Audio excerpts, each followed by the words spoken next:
Welcome to U.S. History Notes 5.8. These are going to cover Nixon's presidency. So 5.7, we finished with Johnson's presidency, and as we said, in 1968, Nixon was elected, and now we're going to look at what happened during Nixon's presidency and his time in office. So 1968, Nixon becomes the 37th president of the United States. He is a Republican, Johnson was a Democrat. We talked a little bit about that in the last set of notes. Well, Nixon, very early on in his presidency, started to do some different policies in Vietnam. His big policy in Vietnam was called Vietnamization. Now, I've talked about Vietnamization before when we looked at our Vietnam notes, but just to remind you, this is when Richard Nixon de-escalates the war. He starts to turn responsibility for the war and for the troops and the actual ground war in Vietnam over to the Vietnamese. So he starts pulling troops out. He de-escalates or takes them out. So our troop numbers are going down under Vietnamization with Nixon. He also has his policy of détente, that easing of tensions with the Soviet Union and with China. So Nixon really tries to create some better relationships foreign policy-wise, get us out of the war, because he knows that's what a lot of the people want. Remember, there's a huge gap between what the government was doing, Johnson escalating the war, the draft, people being very upset, and so Nixon's kind of turning that around to try to appease the public. Now, remember, he also is responsible with Vietnamization. He also does some bombings in Cambodia and Laos, which are not authorized. Cambodia and Laos are not part of Vietnam, and that leads to the Kent State Massacre and some other things. So not to say that Vietnamization fixes the problems, but Nixon is trying to pull Americans out of Vietnam. And again, détente, that easing of tensions. So what was he doing domestically? So that's kind of big foreign policy things for Nixon. What was he doing in the United States? Well, Nixon came up with this idea of new federalism. That's what he called this policy. And where Johnson had had the Great Society and he built up all these programs and spent all this money on domestic issues, Nixon actually took apart some of these programs and gave control of others to the states. So he really tried to take away power from the national government and give it to the states in this case. He wanted the states to be in charge of their own programs, the Head Start programs and things like that. So either like I said, he got rid of some, and then others he actually gave to the states. So Nixon's policies were really overall pretty popular, but Watergate is what got him in trouble. And you've heard of Watergate, and Watergate's really the big thing we associate Richard Nixon with. What is Watergate? This is something you probably have wondered many a time. Well, now you're going to find out. So Nixon won in 1968, but he was very paranoid, and he kept worrying that his enemies were going to defeat him, and they were out to get him. So he was very secretive and didn't trust people.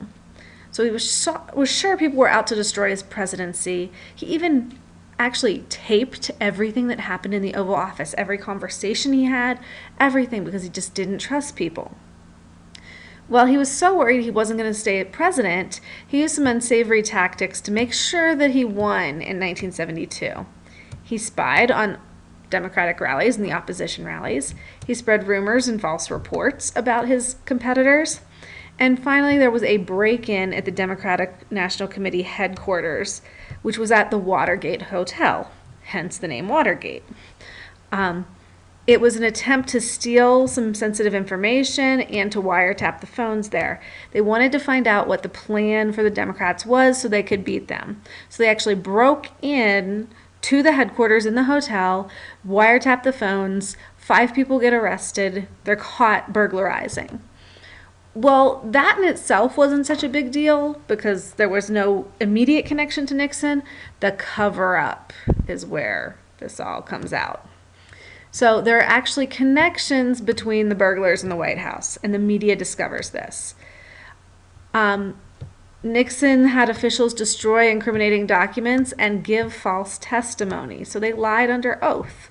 He also ordered officials to order the CIA to stop the FBI from investigating because it was the FBI investigating. But the White House denied any involvement. So here they are trying to cover this up. And you start getting aides are being involved in this. The FBI is looking into it. There's the bugging.